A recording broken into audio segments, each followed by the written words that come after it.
Hello again. Since the interview took longer than we expected due to all the fascinating topics that we discussed, here is the second part of the discussion with Renuka Vishwanathan. Enjoy. Thank you. Moving on, now I would like to touch upon the Indian judiciary part. But I would really like you to focus on one example, and which comes really as a heart-touching example from your narration, and it's about your father. So he was a High Court judge, and then he also became the Chief Justice of Kerala there. So he comes from he was the first from his family to study so much and go so far. He came from the Ezhava caste, which was highly marginalized in Kerala. What really happened was that he was unceremoniously and unfairly removed from his post in a non-transparent way, and then it was very difficult for you to look for truth. And you were also helped in a way by Justice Muralidhar of Supreme Court. So could you please tell us this story briefly? What really happened in this matter?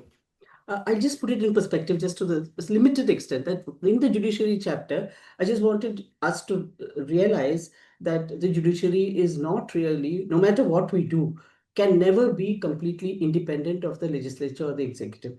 We assume this. This is wrong in any country. It's just not possible, and nobody can be totally independent in that sense. That's one problem. What happened, and in the case of my father, what I wanted to mention was that we all believe and we are right to believe that impeachment is the only way by which you can actually remove a judge from the High Court and from the Supreme Court. What has happened is that in the case of my father, a purely administrative action was taken based on a constitutional provision which gave a little leeway. It said that if a person, if a judge of the High Court or Chief Justice has his age has to be determined. It's just one line that the president can determine the age of the judge. That's all. That's an administrative action. It is not a judicial action, and it is definitely not it's not impeachment. It's not a forum where you can actually be treated the way even the lowest criminal would be treated. That is, you get an opportunity to formally legally present your case and be heard and be judged by maybe a jury or a group of your peers. That didn't happen because of this just one line reference in the Constitution. When we wrote the Constitution, nobody probably imagined that this thing could happen. This sort of thing would be misused. Now, the president in India is to a large extent a figurehead. We know that. The president is not directly elected. He's just the head of state. The real power is with the government, which is basically the prime minister in cabinet. So you can have a situation in which the decision, the political decision taken can be to, well, somebody is an inconvenient judge because he's not doing what we are telling him to do, and he is not giving the kind of judgments that make it easy for us to manipulate decisions. Now, you and I don't need to talk about what has been happening over the last 8 or 10 years. We know, and that's exactly why you have been pointing out that you are uncomfortable with my marking of 5. You would have probably given a lower marking to the judiciary. Let me go to that because I think that is important. Why I mark 5 is because the judiciary as a whole, of course, I should have confined myself to the Supreme Court and the high courts because they are implementing the jurisdiction. But the truth is there are a large number of judges in the system. And believe me, there are a lot of them lower down the line too, who are giving judgments of which we ought to be very proud. I mean, the ones who really see the objectivity of a case and come up with the right, the kinds of decisions that the public appreciates, that people look at and say, okay, we still have faith in the judiciary.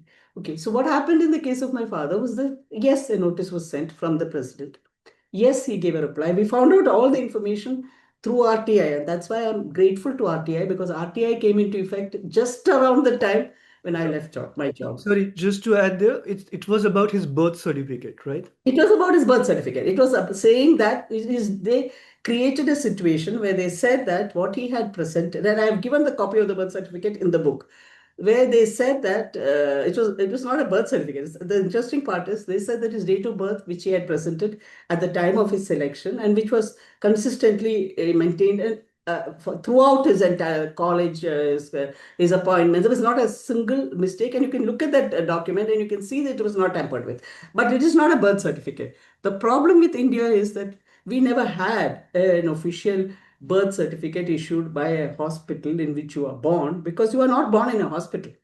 Even I, several years later, I've not been born in a hospital. I mean, I was born in a hospital, but I don't have a birth certificate, because this practice of issuing a formal birth certificate, a legal birth certificate, was only in the 1990s. It's not before that. Most of us, 99% of us, we never had proper birth certificates.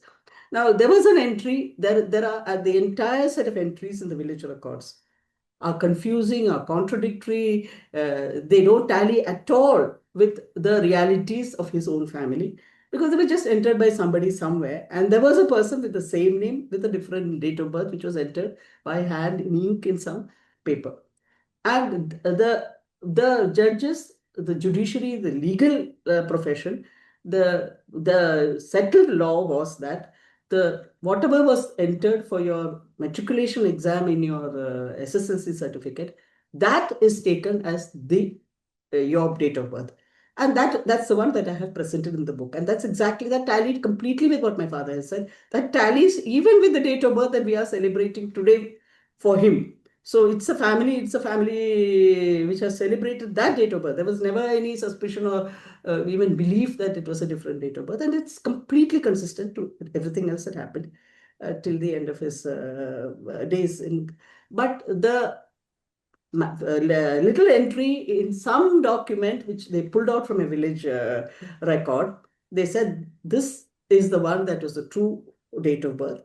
And without giving him a proper opportunity to explain the whole matter in front of other judges, which was actually required under, there is a law which is there, which says that this should be done. It was not observed. And one morning, he just gets a telegram saying that you are deemed to have retired with effect from today. It's just a telegram. He didn't even get a written order.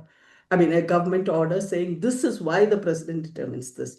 Now, when I looked at the RTI documents of the Rashtrapati Bhavan, which I located after I filed a petition, and I'm very grateful to the lawyers, to Mr. Venugopal and to Mr. Gopal Shankar Narayanan and to Justice Muralidhar, who decided the matter. He forced the Rashtrapati Bhavan to give the documents.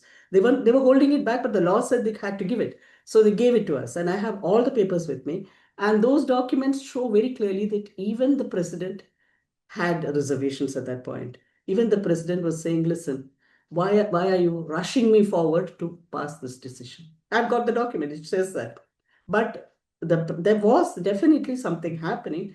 And he was certainly the kind of person who would not have, who did not follow any kind of guidance or direction from the executive. That was one of the reasons. The second reason, Anubandh, I'd like to say so, is that it is largely believed, you can ask anybody who knows the matter in Kerala and in Delhi among the legal profession, it was largely believed that there was definitely a caste factor which played into this game. But I can only say this, I know only what others have been telling to me. Right, and I think to most observers of Indian politics, it would not be a surprise. But let me remind to the audience also that your father was born in 1915, right? Yes. So imagine requesting for a birth certificate issued in 1915. This Mm. makes a corollary with the CAA, anti-CAA protests as well, right? We have seen the difficulties. So that's quite impractical in a way, unreasonable. Another comparison I wanted to make about the judiciary and the advocates and the judges is the example of Pakistan. You know how the Musharraf president had to give away his era of power because of agitations by the judges and advocates there. So that's what's happening in our neighboring country happened. Yeah. Mm. Now, the next and very fascinating chapter is about the role of women in democracy that you treated. So again, I propose to read few highlights. So in all, you said is the question of niyat, of the intent of the politicians, and in fact, they most of them are aware of the real concerns of women, but they just don't. They are indifferent in a way for various reasons. You, in a way, made a list of concerns, main concerns of women. First one is the physical safety and dignity. So you highlighted the domestic violence and sexual harassment issues. Second is, and you wrote also an article in Citizen in 2022. Why don't we talk about violence against women in their homes? Second is education and health, high illiteracy. So in 2010, the census said that 35% of women were illiterate, which means only 65 were literate, while men were at 81%. They have higher, there's high maternal mortality. There's undernourishment of women. Um, you also cited the example of Rajasthan, when in 1987 you were an election observer to the Tonk parliamentary constituency, and you found that most of the women voter could not sign their names, and this was a shock to you because you come from Kerala, where the female literacy rate was 90% and Karnataka has 68%. Third point you raised was about income and livelihood. So many women occupations with high representation of women, such as teachers, child caretaker, healthcare workers, garbage collectors, nurses, they too highlighted. And you said large proportions of families depend upon the income of women, and which is not really well recognized yet in India. Fourth is equality of status.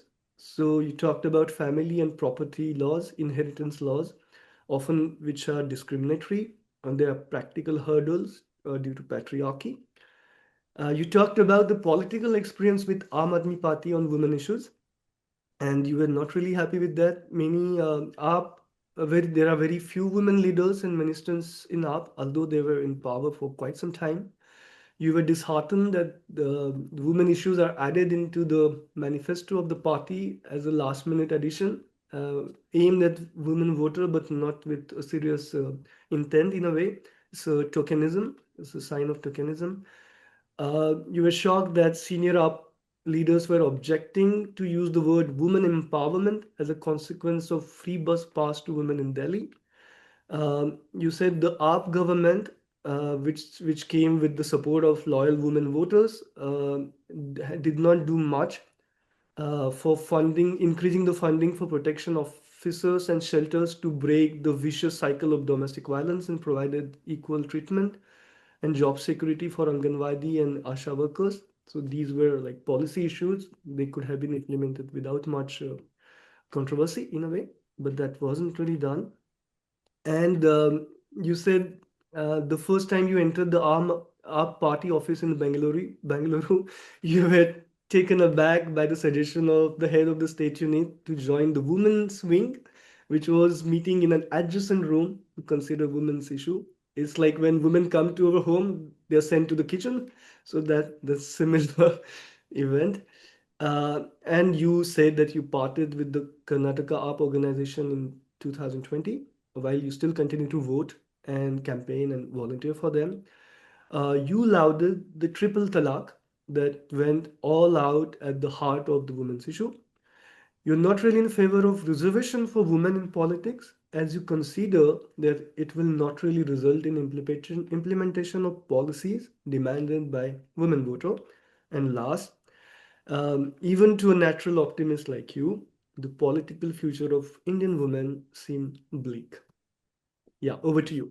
I think you've summarized it very well. In fact, and regarding the 4 points that women are interested in, I'm 100% sure that our politicians of all parties, including Aam Aadmi Party, are aware of these issues, because you just have to talk to a single woman voter to get the feedback which I have given. I mean, this is exactly what women want.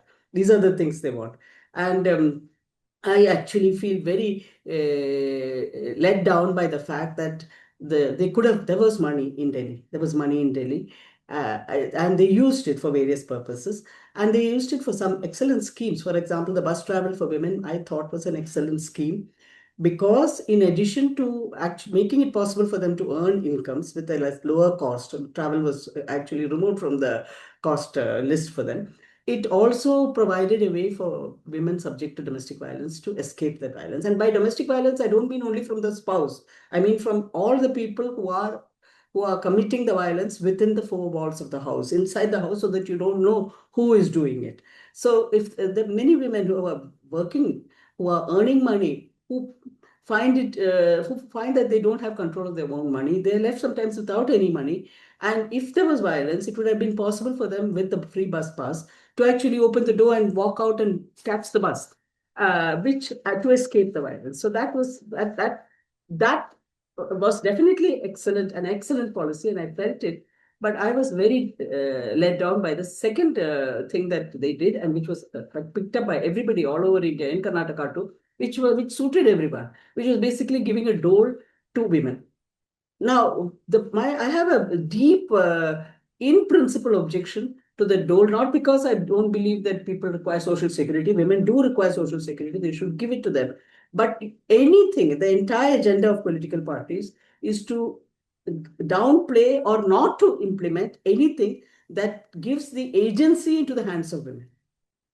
For example, training a woman in self-defense means that she will be feeling protected when she walks around with her head high, which people don't want to see, and will be in a position to face anybody, even on a dark street. That no party is talking about. They don't want it, and it works. I've tried it myself when I was a deputy commissioner in Dharwad, and it definitely works. That's one. That's one of the things they could have done. What I'm talking about is what they could have done and didn't do. This was one. The second thing that they didn't do was to put money into shelters, into counselors, into running the Protection from Domestic Violence Act, not the Indian Penal Code, because the Indian Penal Code, it's beyond repair. We can't do anything. And it's a problem across the world about domestic violence, that the police really are not really the protectors of women who are in those situations. But when you come to this, to provide a way for the woman who is trapped inside the house without any confidence in her ability to run her own life, she could have the Protection of Domestic Violence Act suitably funded, for which AAP had money, would have provided the escape route, and you did not even have to actually put it on item 1 on your manifesto. You just had to do it, because if it's going to be controversial, it's going to divide your party into women versus men. Okay, forget about it, but do it so that the women could get that relief. That didn't happen. The third, and this I feel really very, very upset about, is that there were at least 3 professions which are almost totally run by women. One was the Anganwadis, that is the childcare centers, free childcare centers for poor children in villages all over the place, totally run by women. Then they will have the healthcare workers or the ASHAs, who I think it's probably unconstitutional. The jobs are reserved for women. And then, of course, you have the third thing, which you and I have seen in Bangalore, the garbage pickers. A large number of people who actually do the picking up of their women. Now, let's forget about the nurses and teachers, which are also extremely important. These 3 sets of people are directly controlled by government institutions, by local bodies, And why is it that nothing was done to give? Because what they earn is a pittance. And that pittance, I can tell you, Anubandh, during the COVID lockdown, the full day work was being done by the healthcare workers. The garbage pickers were always on the ground, and they were being paid after 2 months, 3 months, 6 months. And this is 100%. I mean, there's no doubt at all about this. And they were not being paid a living wage. So they could have been made government employees. They could have received all the protection of that permanent service, which means a chance to move ahead, a chance to get medical, support, a chance for insurance, everything, and they could have got that as a right, not as a social security payment that you are giving, and you expect them to be grateful for it. So my point is that everything that can be done to make women actually straighten their backs, stand up, and say, this is our right, we are getting it. They didn't get, and if you look at the whole history of suffrage, of women's suffrage, you will find we didn't fight for it, but the countries which fought for it, the women fought for it. They fought for the vote because they wanted the vote to actually change the inequalities which were there in society against them. That has not happened in India. And this is the reason why this is my pessimistic chapter. Yeah, and I would like to underline that the observations you made about Aam Aadmi Party could have been for any other political party in India, Yes, definitely. not It could specific, have. right? And you have also lauded them for their governance and other aspects, you know. Yes, I have. Because we're talking about AAP, I should also say that I was also involved in the initial days of AAP until 2015, but then I stopped and we parted ways, you continued. So that was one aspect. There's one last issue that I really wish to, which is important for me and from the perspective of the Indian audience, because they do not get much exposure in this account. And it is about the comparison that you made with different democracies in the world, you know. And I wish to highlight and share my screen and the observations that you made here. I have added one category that was not present in the book. It's from my side, but I invite you also to comment on that. So we're talking about world democracies.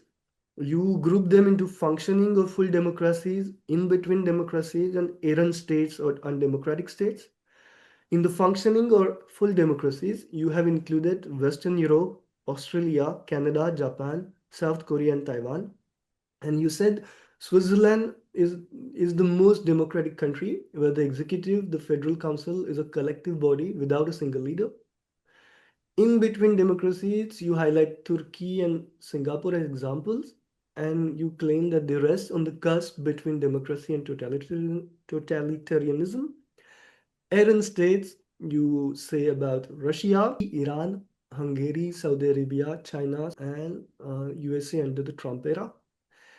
I added a new category there. It's about the forced democracies. And I would like also if you have a comment on that, because all this promise, I mean, we know that Afghanistan, Iraq were attacked by United States and democracies were instated there. The arguments then also were about uplifting the status of women in under Taliban, in Afghanistan. We recently had also this coup in a way in Bangladesh, and there's a democracy, but there are also allegations that it was engineered by United States. We also have the example of Arab Springs, and many of them, there are also again allegations that United States was behind it to have in favor governments which would be cooperative to them and all. Yeah. So do you agree with Uh, this? Yeah. And what are no, no, I don't actually, because Mm. I would take out the USA from the third state. I didn't make the a division of this sort. Okay. All I said was that I believe there are 6 points which are required for deciding whether a country is a democracy or not. This I called it the identity kit for democracy. And every country or a citizen of every country should probably sit down and check whether their own country is a democracy or not, or how far down the line they have gone. And I would certainly put USA in number one as a functioning democracy. It is a functioning democracy. After all, India is definitely where I would put it. I would put India also in the functioning democracies. It's still there. It's still a democracy for various reasons, and I have tested India against my 6 criteria. So I would definitely put the USA up there. All democracies are having issues of various kinds, because none of them is actually delivering the rule of the majority, which is what my thesis was about. Then I have at the other end of the scale. I mean, I'm not bothered at all about Afghanistan and Iraq and Bangladesh and all that. I consider that Arab Spring, in any case, was just an episode which didn't deliver on its promises. So I would say at the other end of the list is definitely those who are not democracies. And I would clearly, those who have not even said that they want to be democracies, like China, for example. It doesn't even say that I want to be a democracy. And the Middle Eastern monarchies are their monarchies. They are, none of them has a democracy. They don't want to be a democracy. They haven't even pretended to be a democracy. And then you have, well, I'm not really commenting about Hungary because I don't know enough about how it figures on the six criteria that I have put down. I'm not an expert in that, so I really can't say. Turkey is very much on the cusp, so I will put it on the cusp. Regarding Singapore, I have an issue. I would not put it on a total You're right. democracy. Mm. No, definitely, it's somewhere. It's somewhere in between, and it probably has a decision has to be taken. And Russia, clearly, though it has a constitution, is not a democracy. Yeah. So I would definitely change all this around. I absolutely, I don't understand this forced democracy thing because I haven't conceptualized it. You have, and you probably have moved by a different, concept of what a forced democracy is. So Afghanistan and Iraq, and of course, as I said, Arab Spring is just a phenomenon which happened, which was a hopeful phenomenon, but what it has degenerated into or what it has broken up into, we can see in many of those countries, Tunisia, Egypt, and so on, where the influence was felt. On Bangladesh, Anubandha, I'm confused. I really don't know what's going on there. So we know that they have changed their government, and you hear a lot of narratives. What drives those narratives is also very. I feel nervous about taking a stand without knowing much about it. There are some people who say that it's the Americans are driving them, making them perform in particular ways, and Muhammad Yunus is a person who had done a great deal of good, and he has a certain reputation, and I would find it. I really do not know, so I'm left, worried about that. But if to end on a very good note, on a happy note, is Sri Lanka. Sri Lanka is one Yeah. place where I felt that everything, Mm. contrary to, I was sitting on the edge of my seat thinking, how is this going to move? What is going to happen? But they came out of the protests, which were very nasty. They actually sat down, wrote out a constitution, worked out something, and came up with a government about which now we're not hearing very much. But so, as long as we don't hear anything, it may be good news. Yeah. So I feel Sri Lanka makes me feel good. Right. Thank you. Yeah, I'm sorry, there were some corrections in this graph I should have made. But well, I tried to compile information from your book, and it was not really presented this way. But idea Oh, is no. to further the discussion, and I'm happy you took Yeah. that spirit. Yeah. Now, since we are talking about these democracies around different corners of the world, since I'm in France for almost 10 years now, I also had a chance to compare and experience the democratic functioning here. And I Mhm. have, to the Indian audience, I would like to just highlight few of my observations. And since you also have stayed in France, you perhaps could relate with them. So, one good thing, the best practices, and then I will also talk about some issues here in democracy. But in France, election funding is in place. So it is the state which takes care of how the political parties are funded. So I mean, of course, there are issues, but there is some structure to rely on. That's one point. What I found really was interesting that the election manifesto for every party is actually distributed by the local municipalities. So what they do, they ask every party to print their manifesto on one page, and then they make an envelope, and it is put inside and then sent to every resident. So this way you don't see the advertisement everywhere, and every party gets a chance with the public money to communicate to the audience, to their voters. uh, I was really shocked when I voted here in France, and they have still the ballot vote here system, and the counting is done by citizens. So Mhm. there is no election commission doing it. There are no police. There's no military parades, and then when people come to vote, sometimes they ask them, "Would you like to stay back and help us for the counting?" So, this is really the spirit of democracy where uh, there's a participation that is solicited from the citizens. I had also talked to you about the Scandinavian countries example, where in this tax declaration, people are given a form in which they can give their preferences where their tax money should be spent on education, on defense, on public health. So, and the government, whichever is in place, has some constraint to respect those guidelines broadly. So that's something novel, I would say.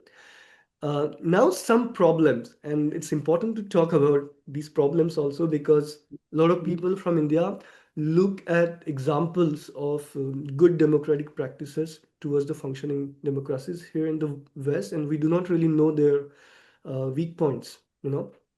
So in France, because you talked about the referendums and the Brexit referendum, yeah, I think it would also be pertinent to talk about the 2005 referendum in France, which was about the European Union Constitution to be adopted by the member states. And French citizens, along with the Dutch citizens, voted a no. And unfortunately, 2 years later, 2007, under Nicolas Sarkozy, a Treaty of Lisbon, I guess, was signed and it was imposed through backdoors, through, yeah. So it was really not respecting the public choice. Again, 80% of laws which are passed in the French Assembly have EU directives as inspiration. So which means they have no sovereignty. It's just implementing what is being decided there. And we will visit also the problems with EU. There have been serious accusations of state violence towards the French government, how they handled protests, especially the Gilets jaunes, the yellow vest that we know. They're criticized by both Amnesty International and EU human rights entities. We also know that the recent reform about the pension, which saw millions of French people coming on the streets, they were really not met, the demands were not met. But whenever Zelensky comes here, often he gets checks of billions of euros without any discussion in the parliament, without any uproar. So there's this contrast. And the French government is also quite severe against investigative journalists whenever the interests of the state are under question. So this was about France. About EU quickly also, and then I will invite if you have any comments. So the Parliament of EU is quite powerless. For example, it can't even propose a new law. It can only vote a law that was proposed by the European Commission or the Council of Europe.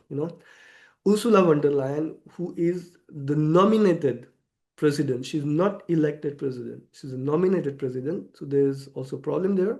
She was the defense minister of Germany. There were quite some allegations of corruption under her. And still she was selected as the president of European Union. Even during the COVID period, she is accused of having signed billions of worth euros contracts through SMS, keeping aside all the procedures and norms. She is also accused of being autocratic. For example, when she banned in whole of Europe, Russia Today and Sputnik channels, um, accusing them of misinformation, but they did not get a recourse to legal discussion, which was undemocratic in a way. And at the same time, BBC and CNN channels could be seen in Moscow. So although it's not a democracy and all, so there's a contrast. Now, of course, they also stopped it, but well. Then EU Council members, which are 27 members of each state, they are again not elected. They're nominated. And they have huge powers in deciding about the whole of European Union people. Lobbying is official in European Union. So it's not morals, it's not ethics, it's the money that decides. So all this we can put together under deficit of democracy. Yeah, if you have any comments on this assessment. Yes, I think you've really given a very good perspective of some of the good and the bad points of what's happening in Europe. And of course, every country, every democracy has challenges. And I am, of course, very happy that France was the home of the droit de l'homme. It's actually the home of democracy, even though it had a lot of violent revolution before it came to where it came. And the brilliant ideas that they have adopted. the people getting involved, and the fight against plutocracy, which I think is so important. I specifically said that in my book that I'm not dealing with plutocracy issue right here, but that is a huge challenge to many other countries. That's definitely a very important thing, and I'm so glad that you mentioned it, and maybe I should study a lot more about how public funding of elections can take place. This is definitely that, because we have the electoral bonds problem, which has gone on for, which is very difficult. But then one or two other points that you are making, I think the most important issue which a lot of people in democracies everywhere they are facing is, how do you influence the foreign policy of your government? That seems by in some way or the other to escape democratic control, and it is meant with the intention of, okay, if I have to fight a war, can I always go back and get the approval of the people before I fight a war? But we know exactly what happened during Vietnam, what happened during the Iran-Iraq war, and in no country do people feel confident that their so-called elected government is taking into account their own feelings before it decides on foreign policy. And this is a huge issue in a democracy, which I think I hope somebody will be writing about how it is possible to control a government's foreign policy, because whatever is there in the constitutions doesn't work in almost all democracies. This is really an issue. I mean, you can see what's happening in the US, where there are people on both sides screaming for the Palestinians and for Israel, and how to influence the government when it makes foreign policy. That is a huge issue. Now, you have come up with a very, the interface between the member states of the EU and the EU itself. And I know that the word Brexit is a very bad word in the minds of a lot of people. But one of the big issues in Brexit was exactly this: that why are we listening to the directive from an external body which does not have democratic credentials, when we have elected our government, and our government should have the power to handle those issues. And that obviously, France and Germany, I can hardly imagine France or Germany wanting to leave. I mean, managing to say that no, we don't want the European Union, because that would be the end of the European Union. They are really the central part of the European Union. So other countries can maybe threaten to move out or just think about moving out, but it is not to say that France and Germany, the French and the Germans do not. There's not a large body which has an anti-EU sentiment in these countries. It's also there. This is, of course, very much there. And as regards referendum, that's a very interesting point that you make, because I have been repeatedly referring to it in my book, that when the people take a decision on a referendum which is fairly held, it can be even by a one vote margin they have won. I mean, with what a narrow majority, it was decided that Quebec would not leave the Canadian Union. It was a very close majority. It wasn't a very large majority with which Scotland decided, okay, that we are going to stay in the UK. So it's not a great majority, but it's still a majority. Now, if you don't respect the referendum, then you are not being democratic. That's all. It's as simple as that. You have to implement the decision taken in the referendum, whether you like it or not, because a democracy forces us to, if you can go back and look at what's happening in the UK, they're talking about setting aside what happened in Brexit and slowly working their way back into the EU by a different set of methods or ways. But the Yeah. point is that if you don't respect the referendum, and then you just wait and say, I'll come back when you're ready to say yes to me, that is not acceptable. That's not democratic. So if that's Yeah. happening, and that's what you say is happening, then yes, I think it's very serious. And I think this tension between the EU and the members Yeah. is actually going to increase over time. You may have to formulate a completely different organization, a treaty organization, which can take care of the common interests. It may not be a natural passage from being a member of a sovereign country to a federation. You're not going to go that way as people are imagining. Yeah, thank you for these important comments. On the referendum, I have a quick comment. Like Switzerland, which you held as one of the important democracies, functioning democracies, sometimes they have referendums on trivial issues also. For example, if there should be minaret on the mosque, masjid or not, that's also a question asked to the people. It will be equivalent to having a question in India, should there be Ram Mandir or not, you know. Then they also ask what should be the percentage of foreign immigrants every year to be in taken inside Switzerland or not. So yeah, there's a debate whether such questions should be asked or not. Anyway, and there's one more example that there's EU is also accused of interfering with the elections in Romania recently, when Mm. the Mhm. candidate which come the first was not the favored one of the EU. Even the French in how do you say equivalent of RAW DJS intelligence service is also accused of some influence there. So yeah, so there are several issues. Now, moving ahead and last, although it's stretching, but I think it's important, I would like to give a glimpse of the status of media in France, and perhaps this could be an inspiration to what we have in India. So these are all media channels in France, and there is a Le Monde Diplomatique, which is not really Le Monde. It's a different group which works with the subscription of its readers, and it's quite independent in the sense that you see the stark difference between the mainstream media and this alternative Le Monde media. And Yeah. to perhaps it might surprise many in India, but 95 to 98% of media in France, be it print media or television, is in the hands of big industrialists. So you have Bernard Arnault. You see here the names of industrialists and their ranking in terms of their wealth. So the major names here are Bernard Arnault, Vincent Bolloré.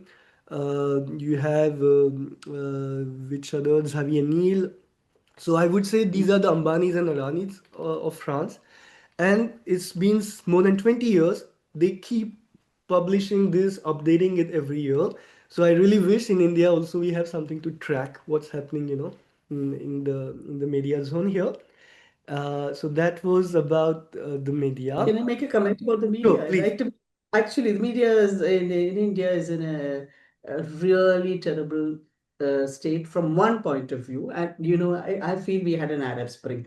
Probably people like you were too young to know it, but we saw the transition from Doordarshan to a private media, which was actually independent, really and truly independent, and was doing all kinds of fascinating work. And I met at that time a diplomat from the Netherlands because I was in Delhi working at that time, and he said, "I'm seeing things on Indian media which even in the Netherlands we would never have, seen. It's so open. All kinds of stuff was actually happening, and then it was taken over by the industrialists who realized that power had to be controlled. This power, this extraordinary power. Even earlier, there were some industrialists who were in the media, but they didn't do this. The Goenkas were there, or even Times of India was also owned by a by private industrialists. But this kind of power which they have acquired now, and which are shamelessly using. The difference between the French situation, that was a really educative slide out there, between the French situation and the Indian situation is that the number of people who are controlling the Indian media, you can count them on the fingers of one hand, while you have a slightly greater spread there, and that's about it. There's no difference. But the one very bright thing on the Indian horizon is the social media. Yeah, I find there are a lot of influencers who are also bought up and who are coming up with all kinds of fake data, fake opinions, and every kind of thing you would see. Yet there is definitely a very strong, good, truthful social media with honest comments, honest facts, which is actually there. And most of us, and I saw this during my campaigning. People yeah, would tell me on their doorsteps that and this was quite some time back, we are not watching the mainstream media. We do yeah, not want to watch it. And the people are actually turning to the other media outlets. And I think that is an excellent yeah, way, which is why I believe in the people of India, that they are definitely reaching out. yeah, And the best is something like alt news. We have exactly. a we have alt news and we have Yeah, and what I really would like to highlight here is that this is not specific to India, as you said also in the book. It's Yes, quite global.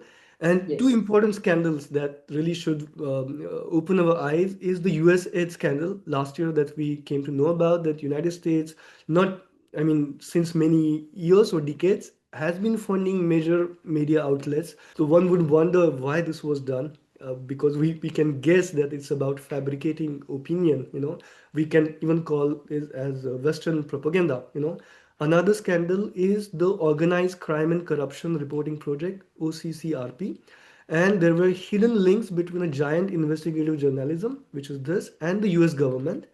And it is the largest organized network of investigative media in the world. And there are links with the US government, this investigation has revealed. And Washington supplies half of its budget, has a right to veto its senior staff, and funds investigation focusing on Russia and Venezuela. So this was reported by Mediapart on December 2024. Now, because we talk about media, and I really want to wrap it up here, but you also mentioned plutocracy, because the next danger to democracy is not just capture of some media houses by big industrialists, but now we are moving towards capture of the state itself, you know, and that's the challenge of our times. And I will highlight you some key points here because there is also artificial intelligence now. And for example, this artificial intelligence needs a lot of stable and powerful electricity, and only nuclear energy can provide such electricity at such scale. So what is happening in United States? This has now gone to in the hands of private entity, which is General Matter. So Mm. since 2013, now they provide this electricity to major AI companies, and which these AI services are used by the state because they don't have their own. So you can imagine. So more you put energy, the more you create intelligence. This is the relation. And again, I have to highlight here that just for the electricity, $1,500 billion have been invested. Some of them already invested, and by 2026 or 27, the whole 3,000, more than 3,000 euros are going to be invested for AI by 2030. Now, we have to keep in mind the scale of this amount because the depth of France is 3,400 billion euros, and which is almost 113% of its GDP. So this is huge scale. If resources are limited in the world, and if such amount is going in one direction, we can imagine the impact on the democracy and people. Again, now Italy, for example, recently conferred the cryptic defense communication to Space Link of Elon Musk. So, strategic implication. In Germany, the police of different landers. So, landers are like small district Estates, police. yes. Yeah. Now, they use surveillance softwares from Palantir, which is an American private company. In UK, the NHS, National Health Service, since 2023, uses Palantir software to manage patient data. In France, it's Microsoft, which gets the data of the patients. There are also private cloud facilities which for public and government entities. So again, a conflict of interest and sovereignty issues. And in 2025, this year, United States passed a Security Chip Act for, so which means NVIDIA, which is the major company, and it covers 90 to 95% of market, which means in all of our laptops, they now have made by law that there should be GPS tracking. So this is what we have been accusing of Huawei and other Chinese companies. Now it's legalized through United States, and it will affect whoever uses those laptops, Indian, French, or whatever. So these are the next challenges. If you have any comments, please. Yeah. No, you Yeah. seem to have investigated a number of things. But all, as I said, plutocracy in the beginning of my book itself, that plutocracy is a huge issue which I frankly did not touch upon. Though, of course, the scope for that to overturn and to start democracy is tremendous. That's a fact. But I really am not very Yeah. familiar with all the details that you are mentioning. You have, of course, you are raising many very important issues, and I'm sure the countries concerned will be probably, hopefully, will look at it, and there will be pressure from their people becoming aware of some of these challenges. And who knows, perhaps you will add a chapter in your next edition of the book. And I hope the book is also translated into different languages, Indian languages, so that this important Yes, this is discussion true. is also I hope so. I possible. hope so because we have a lot of challenge in our country with all Yeah, the languages that we ought to be able to reach people. But the good news from India is that uh, people are aware. You keep bumping into people, and as you know, I keep moving around and talking to everybody I meet, and not necessarily just the plebs, people like us. And when you talk to various categories of people of different income levels and the very poor also, you get feedback which is absolutely encouraging. That they yeah. do believe when they come out, turn out to vote, right there at the bottom of their hearts, they do believe in that little thing that they are holding and the power that they are wielding. So that is there. I'm glad for that. Yeah, what your book has really highlighted or underlined for me is the fact that Indians are part of this world. We have a stake. The world has a stake in India. We all are interconnected, and these are common issues of our existence, democratic existence in a way. So that's really great. I'm thankful to you for that. Now, I really wish to wrap it. It has taken long because these are interesting issues and topics. Last question, and I will club them because they're two questions, but together. Um, I really wish your reflections on the importance of reading books in our times. And this is really for the next generation or the people of my generation, because perhaps to you it was more common than it is today. We have a lot of distractions, but yet I feel it's very relevant. And you also told me that you have a next project, a plan to write a new book. So, yeah, if you could club these two questions, answers to these, and then we will stop, please. Uh, yes, reading Anubhav, what I'm very happy to note now is despite the false prophecies that reading is dead, we hear it all the time. It's like cursive is dead and reading is dead. I seem to be one of the fortunate ones who's among friends, most of whom read and read a lot, and all kinds of things, which I find fascinating because for me, reading was the way in which the world opened to me. I mean, you are in your own environment, and reading actually guided me through life, told me what to expect in different places in life. It was like having somebody, a ghost, standing next to you, holding your hand and leading you forward. So reading was and this still continues to be very important to me. But I think that the friends of mine who don't read, the difference between them and the others is that they depend upon social media to collect a lot of their information. And the difference between social media and reading is that just what's happening right now, this kind of long debate in which you exchange views, you see a person's arguments, you see the logic of what's being said, you look at the table, you look at the diagrams, you look at the statistics, and then you make up your mind. Mm, That process you can do through reading, you can't do it through social media. And I don't think even in future it will be possible because it requires a certain concentration of thought and a going back and forth and which you need to do, which you can only do with the written matter in a book, actually, not even in a small format. It should be short format, should be in a book. So that skill, I hope, is not lost to our children. I'm worried about that because the amount of reading that they are doing in schools is actually getting constrained. It's not as much as it used to be earlier. And it's worrying me because people have to train their minds to look at data and to decide for themselves whether something uh, actually hangs together. The logic actually applies all the way down. And if it doesn't, then to be able to say, okay, it doesn't for the following reason. So it's a process of thinking which only a book can do. Of course, you can do it in Kindle or you can do it in your hand. I prefer it in my hand because I find in Kindle you really don't tend to go back and forth that much. So definitely, I'm glad to be among readers, and I think it's added a tremendous value to my life. I can't even imagine a life in which mm. I would not read. Right. And your next book? Well, I don't know that I want to talk about it much here. Okay. I have, of course, sketched out some of the chapters. But, as you have mentioned at the beginning, I was interested in political science and in economics, and this one is about economics, and in a different way. Again, I'm going to personalize it because I've been very curious, asking myself the question of how much money is enough. So, which means that I really need to define money, find out what is the power that money wields.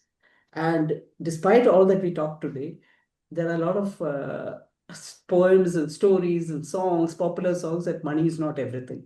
And it really is not everything. And what are the things that money buys? What are the things that money does not buy? And what are the things for which money is a proxy?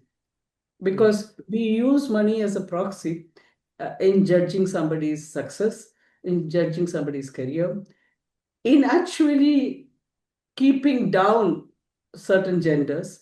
Because we say if a woman earns more than a husband, there's a problem. I don't know why the figure of money should be the proxy for that power or the dominance or your sense of wholeness. And in that, what money can buy, maybe I will spend some time studying how money can buy the votes of people, how far it can buy and how far it cannot buy, because the Yeah. Mamdani effect shows that it cannot really buy beyond a point. It may not be possible. I mean, you never know. So I don't know to what conclusion I'll be coming, but I would like to actually examine this curious thing called money, what it actually Yeah. is. That's really interesting, and it reminds me of two things. A friend of mine, she's French, and when she was a child, she asked once her mother if a particular thing was expensive or not, how to decide. And her mother's answer was, it depends for what purpose and where. In a desert, a bottle of water, you would be ready to pay it a lot of money and not in a regular basis, so it's relative. Yes, yes. Another aspect I see also in the Indian context, to me, and we see that the more money you have, probably is the more you get to pollute the world in a way. You can have all expensive habits of traveling or how you spend your money. So that's a correlation I find. On books, I would also like to highlight that I learned that Ambedkar, when he did his studies in Columbia University, in Mm-hmm. 2 years, he read Yes. more than 2,000 books in just 2 years, No surprise. and with all the savings that he did and secondhand books. So that's the scale of reading that he had, and it's reflected in the kind of work he did later. I can Yeah. tell you, looking back on my life, one of the happiest periods of my life was during a period when I had hardly any money, when I was living on a bourse in Paris and walking everywhere, going, visiting all of Western Europe, actually on a shoestring budget. And it still left me with such a feeling of joy. And yes, my first earnings, when I started earning, was spent on buying books. And I went into the bookstall to buy it, and the owner of the bookstall, he just saw what was in my mind, and he gave me such huge discounts without ever, taking, I mean, without even making a song and dance about it, because I think one lover of books recognizes another. And there is no need. So I always remember that bookstall next to my college, where I first took my first earning and went and bought a Yeah. book. So I'm I think hopeful. it's extremely I'm ho important.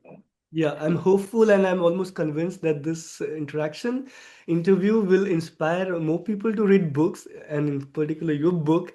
Thank you very much, Renuka, for having accepted to Thank talk you, to. Anubhav.